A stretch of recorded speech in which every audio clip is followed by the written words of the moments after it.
Yes, greetings.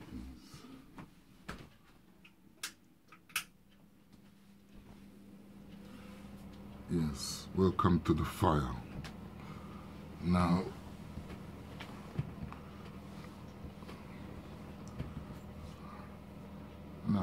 I would just like to talk about friends and fake friends. Now, we have a lot of friends, and they say there are friends that will stick with us to the end. And we also have a friend in need is a friend indeed. And we also have a friend who says, no matter what, through thick and thin, I shall be your friend. Now, I remember coming back to, this is part 2 of the robbery, when I came back to my friends, and I always remember this really interesting friend that I had. He said to me, you know, Mr. Fire, I will always have your back. What a lovely thought, I thought. I remember it was in the city of London, and me being, you know, the international idiot that I am because of the robbery, I took the bait. I bought the product again of fake friend.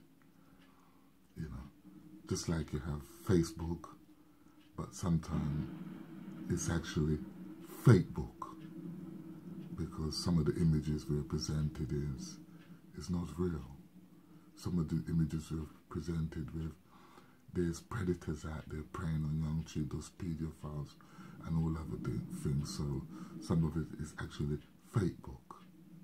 You know, some people are sitting in a hut in certain countries in Africa, you know, presenting themselves in such a positive light, you know, taking people's profiles and putting beautiful pictures, you know, and people fall for it. I remember one particular English lady, you know, she met this lovely soldiers online from a dating site, and she was so captivated by the soldier and his wonderfulness, you know, and at the time now, she was a lonely, extremely lonely widow, you know, suffering from depression, you know.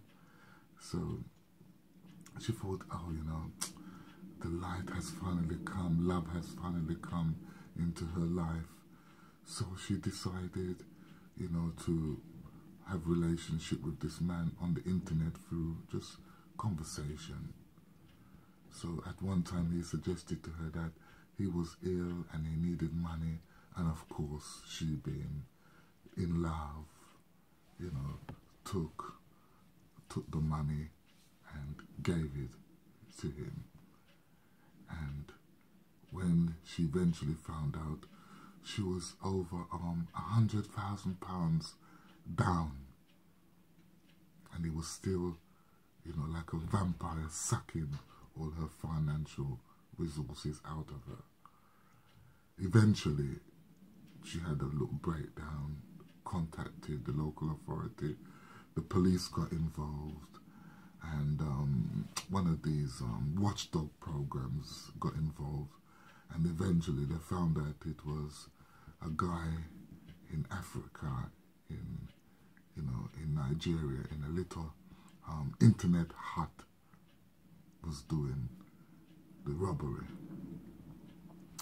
Now, in my case, which is a very interesting case, I was in London, and I'll never forget it. We went to Leicester Square, around a place around near the Hippodrome, around that side, and I had some money, and, you know, my friend who was with me, you know, said, Ike, you're the greatest, you're my friend, I will stick with you to the end. And I thought, what's so lovely? But at the same time, I was buying the weed, I was buying all the drinks, you know, I paid for all the food, and, you know, and it was such a lovely evening. I remember the champagne was nearly £300 for the bottle, you know, but at the same time, it's because I was just a poor man trying to pretend to be rich, trying to impress my fake friends, well, my so-called friends at the time, you know. And so I remember sitting in the hippie-drome and, you know, people drinking, and I looked at the one bottle of champagne, it was £300, and I watched every little sip drink. It's like my life was going down, the way the champagne, one bottle of champagne cost me £300 as a poor man. Do you know how devastating that is? My children needed new shoes, you know, my rent wasn't being paid, you know, but I was in the city living it large, so to speak, with my so-called friends. Now the reason I'm touching on this subject is beware of fake friends.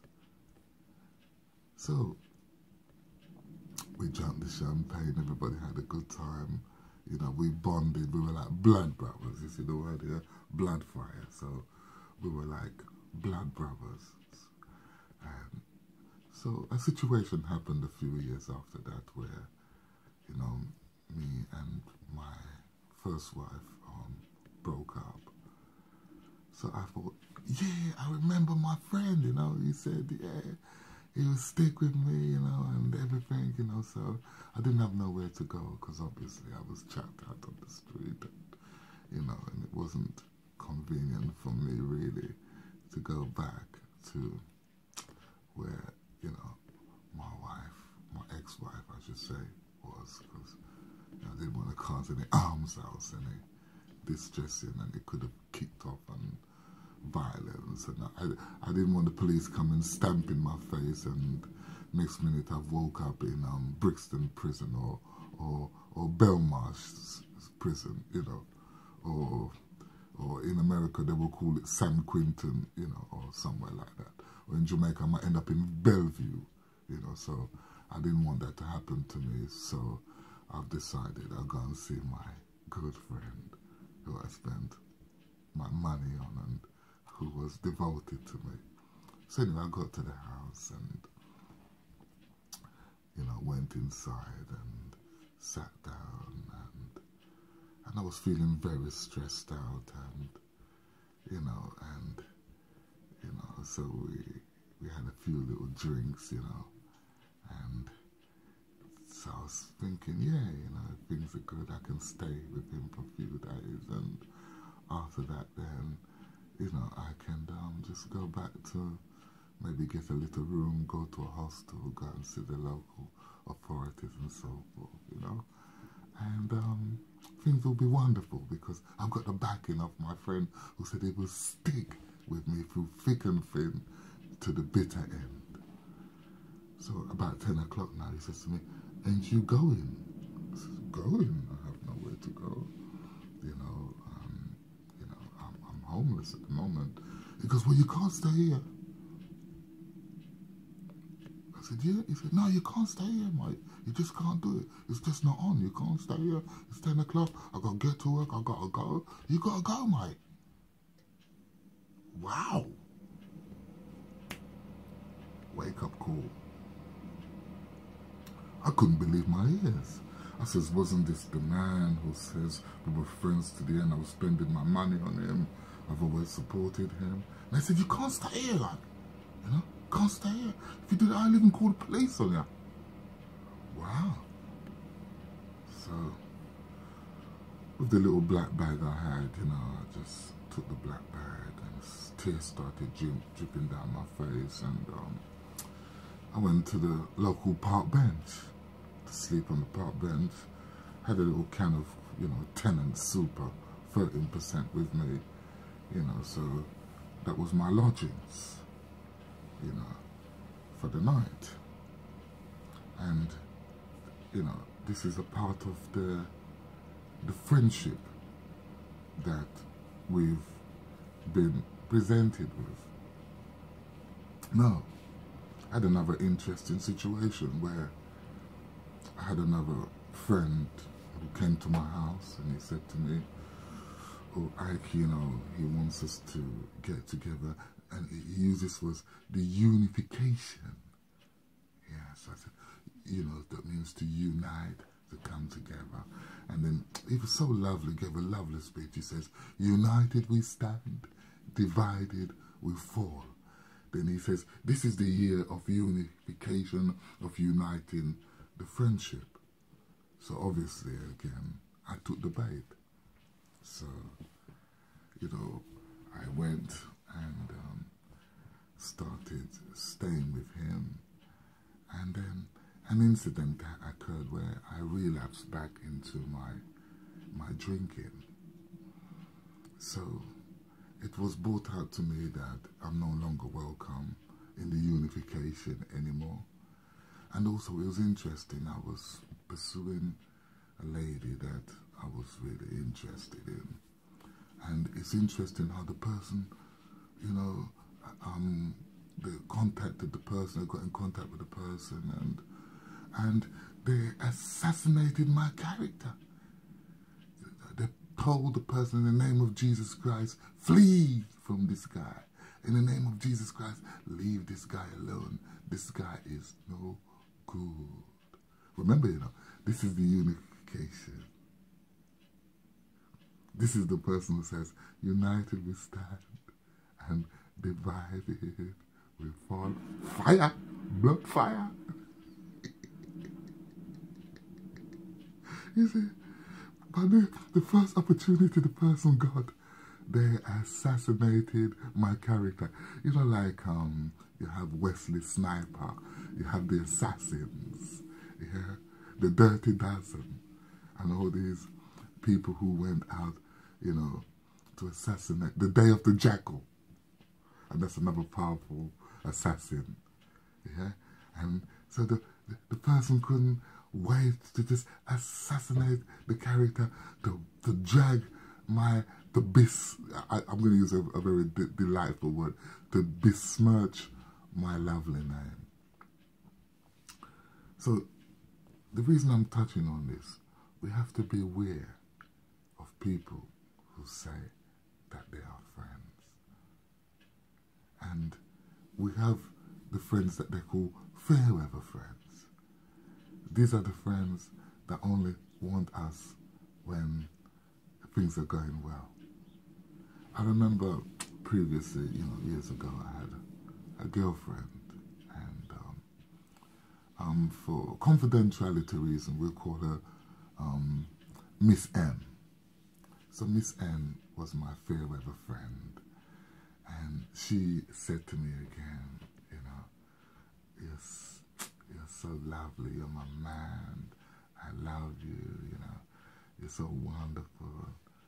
And, you know, so with Miss N, you know, when I got paid, I would take her to the local Harrods store and spend money on her, and she always rubbed my hair and made me feel very, very good, you know. It reminds me like a lamb coming to the slaughterhouse, you know. So she really did a number on me, you know. She rubbed my head and she always told me, "Oh, you're so kind." But the interesting thing about Miss M is I got paid every month. So I only saw Miss M on payday. But at the time, I didn't know about it, you know. So my brother, bless him, he's passed away. Pops pointed out to me, said to me, "Fire." He said to me, "Don't you know that you're being conned?" And I was ready to fight my brother, you know. Because when it comes to the passion, affairs of the heart, with the opposite sex woman, a man will beat a man down, you know, for the woman. Yeah? So I was ready to fight him. I said, "Don't you talk about her like that. Don't talk about Miss M like that, you know. Otherwise there's going to be trouble in the blood. Trouble. Trouble. Fire with fire, you know. Blood. Fire. Fire." So my brother politely told me that, Well, if you can't hear, you will feel. You will learn the hard way. So every time payday came, I would go and visit Miss M, and I would buy lots of shopping, you know, put the shopping down, and, you know, everything was rosy, you know. Went out and she liked the brandy, so I bought some brandy, you know, and she liked going stepping out the local dance hall, so we used to step down and, you know, get down on it. How do you do it if you really don't want to dance like Sandy, you know, on the floor? Get back off the wall. Heard people say, get down on it, and, you know, and I was funking out and enjoying myself and bought the shopping. She liked, you know, her weed and a little bit of ash. And so I bought that as well, you know. And so after everything, you know, she said, you know, I can stay in the house with her, and everything was wonderful. And, you know, so the next morning I woke up and she goes to me, Fire, I need my space. I said, space? She said, yes, I need my space because, you know, I just want you to go. I don't want you here because I need my space. So I says, okay. So I thought it was a joke, you know, because I've spent my money. We've decided, you know, we love each other. We're going to be together through thick and thin for all eternity. So, you know, it's obviously we're living together, and I've spent all my money. I haven't got any money left. I've only got enough money to get to and from work from her place because I thought that was the arrangement. Next minute, I look, policeman, come, police come, hold me down, get out of this place. I said, yeah, but, you know, I helped decorate the house, you know, and the police politely pointed out and said to me, is your name on the tenancy agreement? I said, no. They said, well, if you come within a certain meters or miles or kilometers or so forth, you'll be arrested. There's an injunction out against you. You see how it is? Remember? Friends who will stick with me until the end. But this one is the fair weather friend. So I just couldn't believe it. I said, well, officer, you know, obviously I spent my money. He says, well, you're the fool, ain't you? So I remember coming back what my brother said to me about this particular Miss M. Just beware, you know, of fake friends. And that kept happening every month. Every month, you know, just before the month, you know, a few days before payday, I would get a lovely call. Hello, darling, how are you? I really, really miss you. You know, I missed you, and I'm sorry for my behavior, but it was your fault, you know. It was you. You're the one who pushed me to do all these things. It was your fault, Fire. You're the one who was the evil one. You're the one who was the bad one. You're the bad one, and it was your fault. That's why I had to call the police on you and all these things. But anyway, I apologize. Come and visit me. You got it. What do I do again? I step back into the fire. What did the British man says? Out of the frying pan and into the fire. So I stepped back in again, bought all the shopping again, you know, take her to the nightclub again, get down on it. How do you do it if you really don't want to dance like guys in, get it back to Baltimore. Everything say, get down on it, boom. Next day again, Fire, you know, I need my space, and I've been thinking really that, you know, after I spent all my money and everything again, remember I'm going through like nearly £1,000 every month, you know, and I'm really thinking, Fire, and remember I'm decorating again, I'm fixing up the garden, you know, I'm doing loads of things, you know, to support this Miss M. And she just politely told me, I need my space, and I don't think that you're the right person for me, and you know, I'm thinking of seeing Joe Grime. Well, to educate people who don't know who Joe Grime is a term that we use in Jamaica, and Joe Grime means simply that a man who gets the benefit of all your hard labor. So you put everything down, and Joe Grind comes in and gets all the benefits of it. So what Joe Grind does, he's a very simple man. Usually, a typical Joe Grind is not employed. You know, he's unemployable.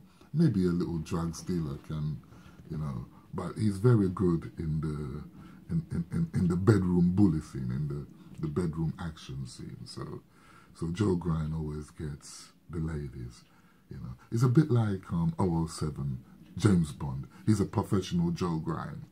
Yeah. So Joe Grind would come in, and whatever a man has labored for, you know, Joe Grind will get all the benefits. While the man's at work, working hard, you know, Joe Grind is just jumping through the back door, you know, visiting the lady, you know, and getting all the benefits of that man's labor. And before the man comes home from work, then Joe Grind would just quickly disappear. And, you know, he would show up at the lady's discretion, at Miss M discretion, I would say. So Joe Grind was getting all the benefits of all my hard labor. So she said, you know, she's interested in Joe Grind, and, you know, and I must go. Again, I couldn't take all that in because I've spent my money again. Again, boom, the police come. This time things started to get more serious because they said, Mr. Sims, you know, you're a good man, you know, so we're going to have to take you down to the police station to caution you officially. So now the penny's starting to drop.